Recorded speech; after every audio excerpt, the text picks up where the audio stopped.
name is Harshini Balamurigan. My name is Neha Thermal. And today we're going to be asking... Is Mosier? Our anatomy teacher. Yes, at Lebanon Trail High School, and we're going to be asking her questions on infertility and its impacts on mental health and some of her opinions on this topic. Okay, to start off, which body systems do you think are mainly involved in fertility? Endocrine and reproductive. Don't know what else I would add to that. What role do hormones play in normal reproductive functions? Well, a lot, because your hormones are going to control all of your reproductive cycles, the rate at which the egg or the oocyte develops, and then when it's released out of the ovaries, development of the lining in the uterus where the baby can implant. Hormones then control everything in the actual developmental process, the growth of the embryo and then the fetus itself. They're hormones, so they're in charge of it all. There's a whole bunch of you got a whole bunch of major ones, and then you have some smaller ones that they look at that are actually being produced and released by the embryo and the fetus that you can also detect. How can disruptions in normal anatomy affect fertility? The main ones that I think about is you get fertility ones where like the male's not producing enough sperm or the sperm are not viable. I'm not, because it's not actually part of what I teach with the infertility, so I'm not sure if that's a hormonal cause that's affecting the sperm production, or if it's about like temperature can affect sperm production. There's a lot of chemicals in the environment, we call them endocrine disruptors, which are getting released into the environment through medications, contamination of the water supply, plastic water bottles. I'm not kidding, this is why I say plastic water bottles are evil. Some of the synthetic things that we use in manufacturing processes, then you drink them and then it disrupts your normal hormone cycles, and so it prevents the production of egg and sperm, prevents your ability of it to successfully implant and develop. Those are the main ones I think of. How can changes in hormone levels affect the body overall? That's a broad question. I might focus just because you asked about the infertility on the fertility one, right? So if you have some sort of effects in your hormones, you may not get the egg being released. You may not get the development of the the lining of the uterus for it to implant. You also have hormones that during your cycle, like you're in the female, your hormones should go up and then they should decrease, because some of the hormones from the ovaries inhibit the hormones that are coming from the pituitary gland. And if that doesn't happen during pregnancy itself, then you start getting hormones from the brain telling the ovaries that they need to release like normal hormones to develop an egg, but you're already pregnant. That can cause a miscarriage, because the two are not supposed to be at high levels at the same time. Like you should have some that are high and some that are low. And so when you get disruptions in that, you can either not have conception or you can even have a miscarriage. How might long-term stress influence normal body processes related to reproduction? So in anatomy, stress is really defined as something very broad. Anything that is really putting strain on the body. So you can have stress both be physical and stress be mental. Yeah. And so that's going to trigger the part of your nervous system that we commonly refer to as our fight or flight. So it's going to increase your blood pressure. It's going to increase your heart rate.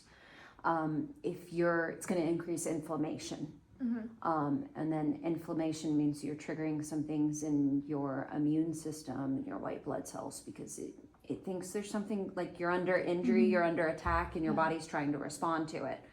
Well, we know that increased inflammation triggered by stress can then actually lead to damage to the body itself. So like your immune system, basically you get over inflammation and then your immune system starts to attack normal healthy tissues. That's not just the reproductive, it could be very, very widespread. So they think that's one of like major causes of heart disease and diabetes is, increased inflammation. Well, because adipose tissue releases chemicals that trigger inflammation. And so that's why it gets tied with certain things that are also correlated, like increased weight. This has nothing to do with infertility. Now I just started doing a Mosier tangent. Adipose tissue releases hormones that trigger inflammation, and then that inflammation can do damage to the heart and pancreas and other parts. And so one of the major reasons why increased body weight is tied to cardiovascular disease and diabetes is actually inflammation. Oh. Does that make sense? Yeah. Like that's why. So that's why you can have some people that have what you would consider under traditional diagnosing of BMI would be considered to be obese, but are actually very healthy and don't have any of the negative health consequences. And it's because genetically in some people their body doesn't do the increased inflammation, and so for them increased adipose is not actually dangerous. It's normal. Right. And so that's this whole conversation we're having about fixing the concept of what obese is and how we judge that, and that health is a more complex, holistic thing where you have to look at a lot of factors. It's different. And not just go body weight. Yeah. So our last question is, do you think infertility is talked about enough? I hear more conversations of infertility in recent years, and that doesn't mean it's enough, but I do think it's something that in the wider public people are starting to become aware of. But I do also think that's very muchly at a adult level, and it's at a certain population in the adults. So some things with infertility have started increasing in conversation on like the news. It used to be something you would never hear talked about. And the last couple of years, you'll start hearing some conversation about it. But there's a lot of people that don't watch the news. Yeah. There's a lot of people that don't read up on these types of things and are informed on it. So I think it's a little bit about people are informed on it if they're the type of people that want to make themselves be informed in general. If they're not Does that make interested. sense? Yeah. Right. Like they search it up like voluntarily. Yeah. Well, definitely if they search it up voluntarily. But you get a little bit of it through osmosis. I hate the use of, I hate that people use osmosis in everyday language for that, but I don't know how else to say it. But as a biology teacher, it makes me twitch. If they're the type of people that are like watching policy conversations and are watching what's going on in some wider type of reporting types of conversations, then it might be something that they have just kind of sort of started hearing about. Whereas it used to be like, even if you had someone that you knew personally, no one wanted to talk about it. Yeah. Like they didn't talk about their personal struggles and what it went through with infertility. And So especially not like men's. Like they talk about women's, Yeah. but they do not talk about yes, because there's a lot of social stigma for men with infertility, because No for one talks about it. some They've been reason blaming for men, fertility is socially tied to maleness. I mean, it should, but it is. Yeah. And so it's definitely for men, it's still much less discussed. I think some things with like IVF have gotten a little bit more in the public conversation than it used to be. I don't know how much that's reached down to y'all's age level though, because y'all get so much from social media. Well, that's both good and bad. Yeah. Because if there's people out there with these experiences that are actually posting and talking about it, then you might be getting it more. Yeah. But again, that would depend on what your algorithm is and what you're following. Yeah. There you might get misinformation. Oh, definitely. Yeah. Definitely Yeah. misinformation.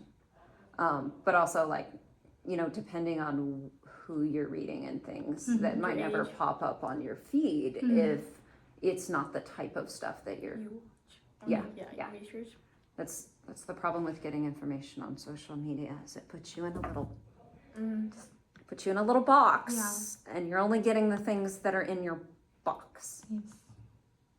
That was another little Mosier side life lesson tangent for you, because that's what happens when I talk. Okay. That's the only other one I got. Mm-hmm. I can't think of anything else I'd add to that one. Now you have to figure out how you're gonna Yeah. edit my tangents. Okay. Well, thank you, Ms. Mosier. Sorry.